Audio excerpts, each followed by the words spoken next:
looking, where is Szczycki? There is Pakula, which was the other side of the family. There is no Szczycki. Oh yeah, there is one. Yakov Moshe Szczycki married Ita Pakula. The day of marriage, how many children? And there were 4 children there. So I said, okay, I found it. And Yakov Moshe Szczycki, Ita Pakula, 4 children. And the last one, boy, his name was Baruch. Baruch Szczycki. Name, date of birth, everything. I said, oh my goodness, I found my family. No. No. That was one of the cousin Szczycki who married Ita Pakula. They had 4 children and they perished during the Holocaust. So I thought that this is my family. I'm the last one, the 4 children. The last one was Baruch, born in 1938, which is approximately that I was born, approximately. So I said, okay, no, it's not okay. What happened was I contacted the Pakula family, got all that stuff. I got in touch with the cousins, Pakula cousins, 1 brother, 1 sister. The cousin, something was missing. Something was missing. And then Lisa, my daughter Lisa, says, Daddy, it's something, it's not right. We have to search more. There is more to search.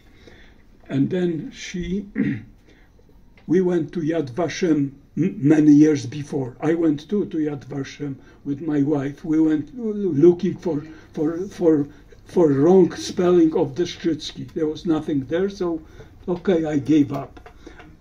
But there was Lisa who went also to Yad Vashem, and there was a papers, testimonies from 2 ladies. One was in 1956 and one was in 1958. And both of them mention the boy Bolek, and the other one was Baruch. One was about 4 years old, and one was 2 years old, for the same. And Lisa says, wait a second, we have to find out what's going on. And there was a telephone number on one of those testimonies. But that's the short story of my finding my real family after so many years. I already gave it up. I said there is no way I can find anybody. It was wrong spelling, wrong name, and finally I found that. Finally I got the family. Now you know your father and mother's name. Yeah, now I know my father and mother names, and approximately the date of birth. I still don't know it yet. Not yet, because we are going back to Warsaw, and probably what happened was that I don't remember many facts of during the war what happened with me, but I know for sure that my parents were in Warsaw Ghetto, and I was with them, of course. How I got into the Polish family, no clue. I have no clue. And and what happened during the war, I have only few memories. What really bothers me up today, any psychologist around, what bothers me, I don't remember my parents.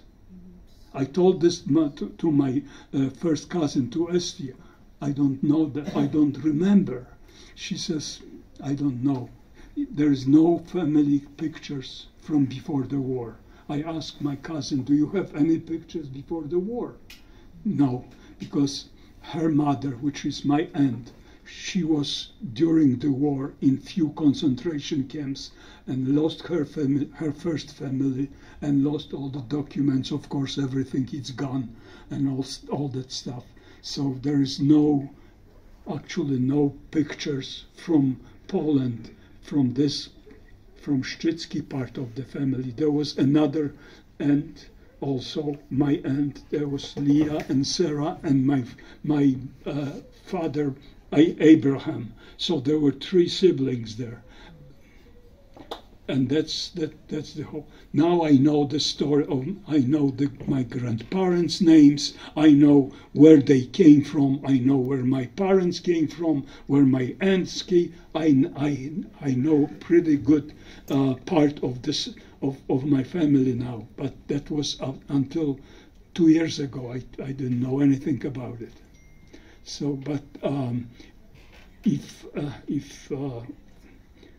I want to go back to a few very short memories from the times of war, and there were some stuff that I later on started to think about it when I, but if it comes to my family, it's right now I am blessed. We are blessed with 5 grandchildren. One of them is Dina.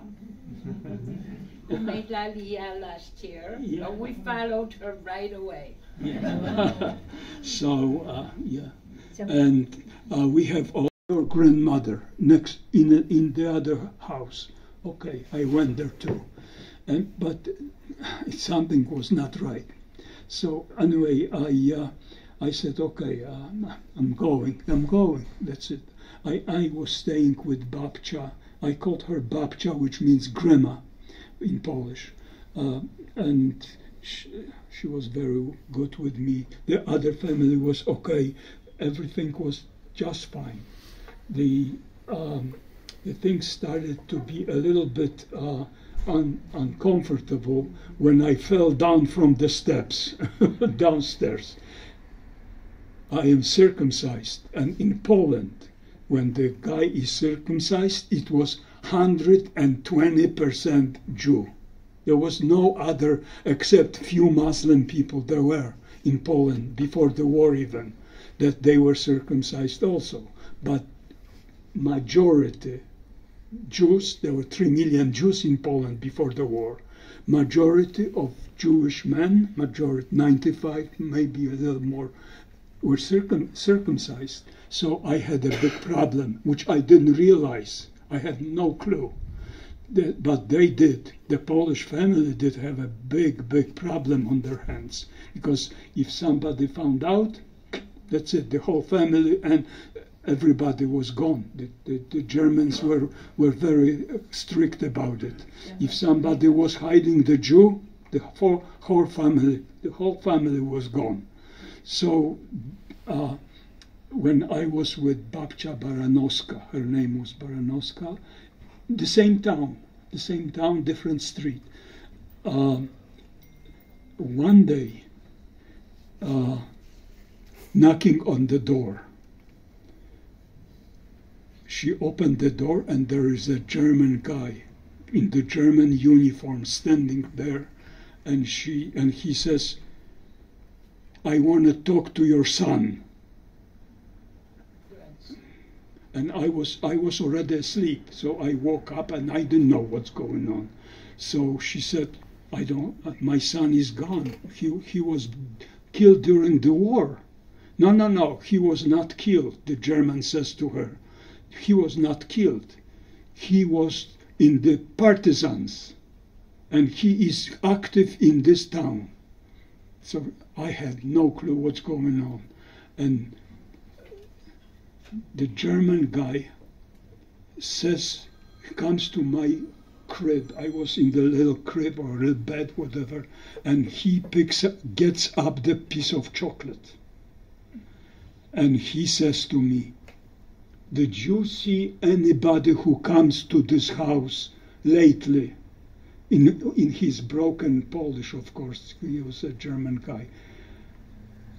And I looked at Babcia, I called her Babcia, Babi, and she is pale. Day before, her son came into the house, and I was asleep already, but I woke up and I saw him and her talking to each other. That was normal stuff. And he says, I will give you the chocolate if you tell me the truth. And I looked at Babcia, and she's standing there and just saying nothing. They're pale, nothing. And I said to the guy, I didn't know anybody. I didn't see anybody. So he says, okay, here's the chocolate. He gave me the chocolate. He gave me the chocolate, and I was in seventh heaven. Really. He gave me a piece of chocolate. For me, it was the first time I ever saw it or tasted a piece of chocolate. And he gave me the chocolate, and I ate it. So that was one of those days, those moments that was stuck in my mind. That was stuck in my mind. In Babcia Baranowska, her name was Baranowska. In Babcia's, that was on the attic, little room on the attic she had. Bath house was outside, out bath. One evening, I want to go down to the bathroom, and there was one bulb up the stairs, one bulb, and it was burned. So I was trying to go downstairs, and I fell down. I lost the consciousness. That was on the attic apartment, and I went down to this two floors down. I lost the consciousness. When I woke up, there were people standing over me. The one thing that was during the war in Poland, the boys didn't have pajamas. They had very long, short, very long, like a nightgown. Boys' nightgown, but was pretty long over the knees. And the people standing over me, I have to remind you, I was circumcised. And people standing over me, all Polacks, Polish people. And I'm laying down there, and they looking at me. And Babcia was also, my Babcia Baranowska was also with them.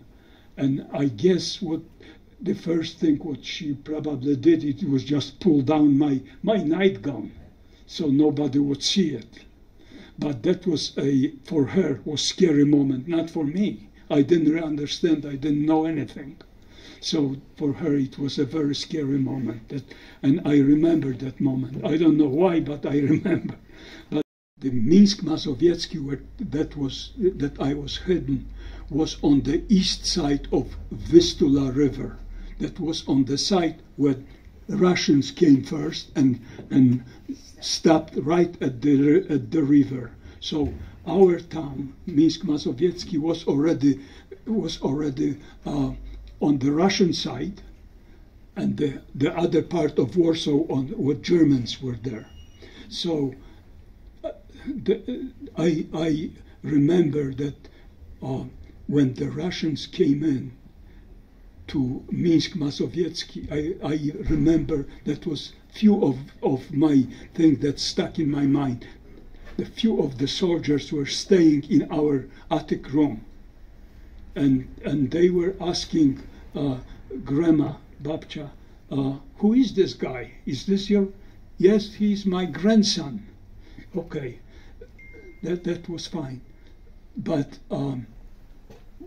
what I remember from that time when the Russians came to Minsk Mazowiecki, and they were staying on that room in the attic. There may be 5, 6, 7 of them, and there are 2 of us. And what bothered me was, how come they are so loud? How come they are so obnoxious in there? They didn't care about what's going on. I'm sorry. They just want to eat, drink, and go. So after a few days, they moved out. But that's what I remember from those days. Right after the Russians left, the Polish government took over, and downstairs there was a room for which came the Jewish family right after the war. It was a few days after the Russians left. The Polish, I didn't know they are Jews. The couple, young people came in, and they rented the room downstairs in the same building, and they started to talk to me. I said, "What's happening? Why do they talk to me? There's other kids there. Other kids were running around." What happened was the Babcia Baranowska, she knew before the war. The lady was actually living in this town before the war in Minsk Mazowiecki, so she knew her, and Babcia Baranowska told them who I am, and she said to them, "I cannot take care of this boy anymore. Could you try to help me out to do something?" So, of course, no problem. Mr. Goose, his name was Mr. Goose, he said, "No problem, I'll take care of it." There was a few Jewish orphanages around.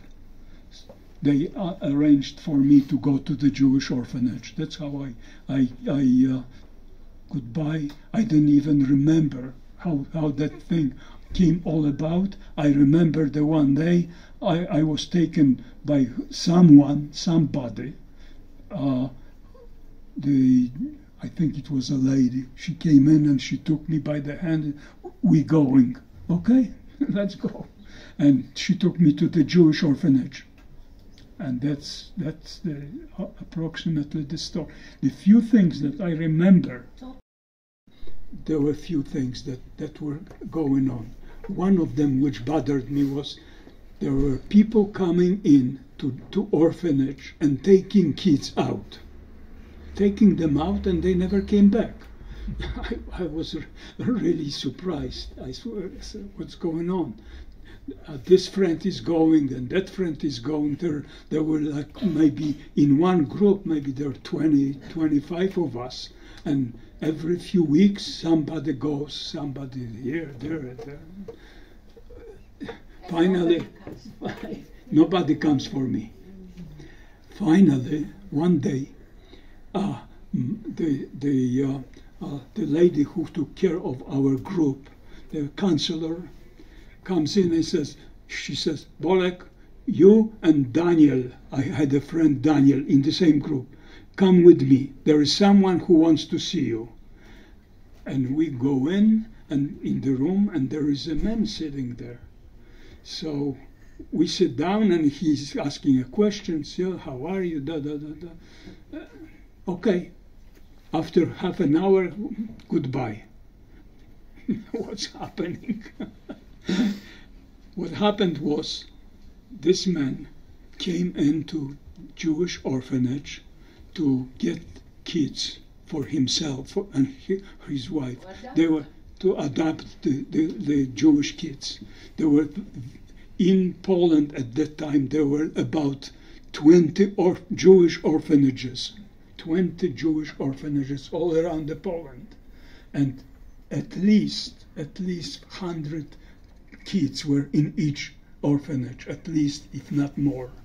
So there were people, Jewish people, who didn't have own children or lost them, or whatever the reason. They were going into the orphanages and adopted the kids. So me and my friend, his name was Daniel. We went to one of the meetings, and I was adopted by this family, Krutz family. They were Jewish family, communists, real communists, really, and yeah. And I didn't realize what's going on. I was a little kid. Come, let's go. Okay, let's go. and they adopted me. And You were in the orphanage for how long? How old were you? I was actually in three orphanages, but that was the second one. Then from this I went to the other one, and from the third one I was adopted. When you But were 6, you were adopted? You were around 6 years I was old? 6 or 7, something like That's that. enough. Yeah. So I then I said my sister was also adopted. 20 years. Yeah. Something unbelievable. The Cruces family. Question. Yes. Question. When you were with the Christian family, Yeah. then you went to the Jewish orphanage. Was that strange for you? Did they tell you you're Jewish? Did you understand the differences? I realized when that I am a Jew, being even in that family, Christian family, I was starting to think, why cannot I play outside of the house with other boys? That was already on my mind. How come? What's going on? I didn't ask the question. I didn't. I was probably too shy to ask that question. This is one of my trends, being shy. Was there education in the orphanage? Did you learn about Judaism? I'm sorry? Was there education in the orphanage? Did they teach you anything about Judaism in the orphanage? Nothing. No, You no, could not do no, that. no. That after the war. After the war, the Jewish situation was very peculiar in Poland, in all communist countries, but specifically in Poland. It was very, there was no religion. Actually, there was a religion in little towns where the Jews came from Soviet Union. Most of them were from before the war. They were religious people. So they started to do some about it, praying, and it was officially by government was forbidden. Praying was forbidden for Jews, not for Catholics, for Jews. For Catholics was sometimes yes, sometimes no, but Polish Catholics didn't actually listen to the government. They did whatever they wanted to. But Jews, no. There was no synagogues, not even one in the whole Poland. Only in Warsaw after 1956, they started to slowly let Jewish people to come in. They had a central committee, Jewish committee in Warsaw, and they had some stuff that for Jewish people. There were Jewish cultural center. They opened Jewish cultural center. פומרנצן? Was ist פומרנצן? מי שמע על פומרנצן? מה זה? תפוזים? תפוזים. לא רק זה. לא היינו, אם זה באמת חבילה בשבילנו, לפני שאבא פתח, מצאתי שעל החבילה היה שם משפחה שלי, מלובנצ'יק, וזה הגיע מדוד שמעון, זכריה שמעון מלובנצ'יק, האח הגדול של אבא שלי, ששלח את זה מארץ ישראל. כמובן, טעמנו. אבא חתך את זה כמו תפוח עץ, נתן לכל אחד פלח קטן. הרגשנו קודם כל עם קצה הלשון טיפות טעימות של מיץ בפנים. אכלנו את הפנים, אכלנו את הלבן, אכלנו גם את הכתום. זה לא היה כל כך טעים, אפשר לומר מרור לפסח, אבל אכלנו. כמובן שהעדפנו לאכול את הפנים. התחנקנו עם כל החברים. בכיתה שלי, בגלל שאני בייבי בום, זה אומר שבתקופה שלי נולדו המון תינוקות, היינו בכיתה 47 ילדים, כיתה פולנית, והיינו 2 יהודים, אני וקובוש, יעקב. איך מגלים סוד? איפה בפולין. איפה? בוואוז' ולדנבורג. אני נולדתי בשטחים הגרמנים. הרוסים לקחו חלק מגרמניה, סיפחו את זה לפולנים, ולקחו את אוקראינה. אז היסטוריה היא אותה היסטוריה, כי אוקראינה הייתה פולין לפני מלחמה, ולאחר מלחמה סיפחו אותה לברית המועצות לשעבר. אכלנו תפוזים, התחלקתי עם הסוד הזה רק עם קובוש. כלומר לפולנים שקיבלנו תפוזים, אוי ובוי לנו. היינו שני יהודים, תלמידים הכי טובים. האם אוהבים תלמידים טובים בכיתות? פה כן, לא בפולין. שנאו אותנו. כל הזמן, למה יש להם ציונים הכי טובים? אבל ככה זה. יידישקופ. היידישקופ. אין מה לעשות. אנחנו כאלה. מדור ודור לומדים. תפוזים התחלקתי עם קובוש. והוא אומר, פלה, גם אנחנו קיבלנו חבילה של תפוזים. 1956, שבדיוק קרה דבר מדהים. אותו הכומר ביקש לצאת מהכיתה. אותי, אני ילדה קטנה, עכשיו אני לא גדולה, דמיינו, ילדה בת 10 יוצאת מהכיתה, ותחילת השנה יש לי תרמיל, זה היה מקרטון, צבוע כאילו הוא מאור, ופתאום אני מקבלת דחיפה חזקה וצעקה, ז'ידי דו פלסטין, ז'וז, יהודים לפלסטינה. מתגלגלת במדרגות, מגיעה למטה, התרמיל שלי כולו מעוך, דם, ואני חוזרת הביתה. ז'ידי דו פלסטין. אתם חושבים שמחרת חזרתי לבית ספר? מה דעתכם? כן. מה פתאום? מה פתאום? מי חוזר לבית ספר? שצועקים ז'ידי דו פלסטין? אני צעקה, מחזיקה במיטה שלי מכל הכוחות, עם רגליים וידיים, ואני לא חוזרת לשם. ההורים פשוט, they gave up, כמו אומרים באנגלית, תישארי בבית. נשארתי בבית, ומה אני מחפשת?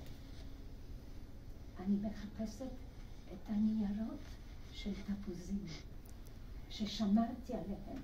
ניירות משי, עדינים, קטנים, וכתוב שם ג'פה ישראל.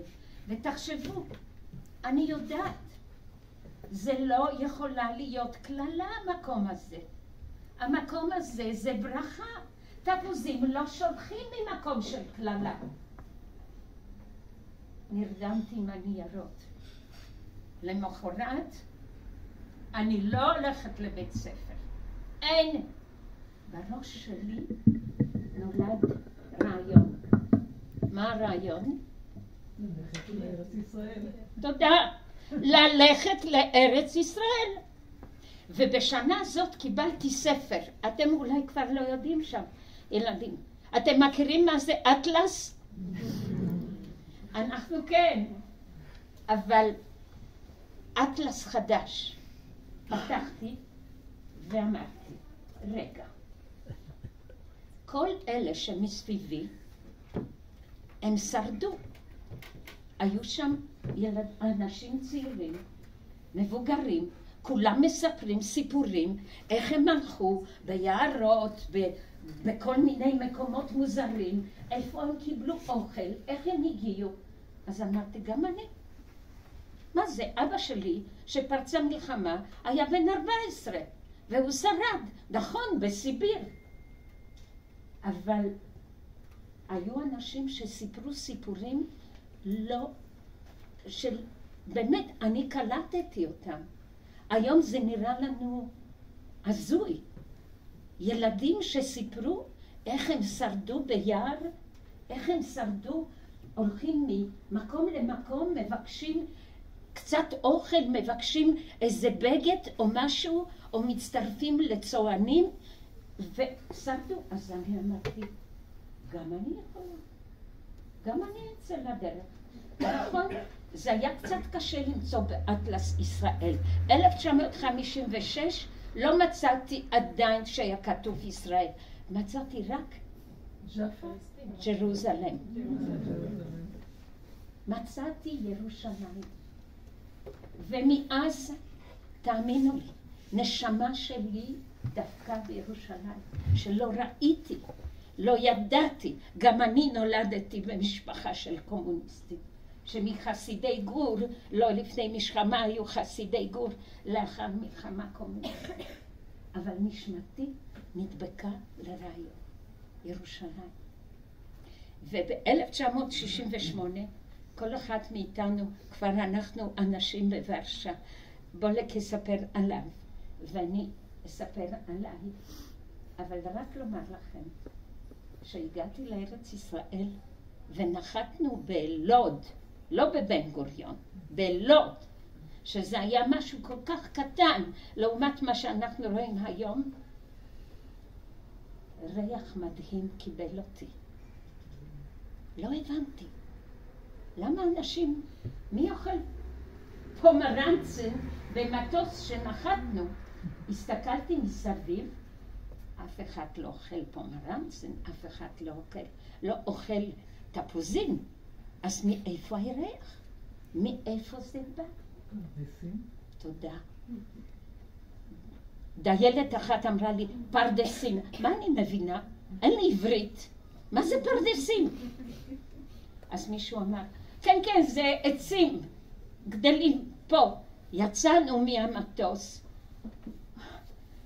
כל לוד עד אשדוד שלקחו אותי למרכז קליטה באשדוד, זה פרדסים. תפוזים קיבלו אותי בארץ ישראל.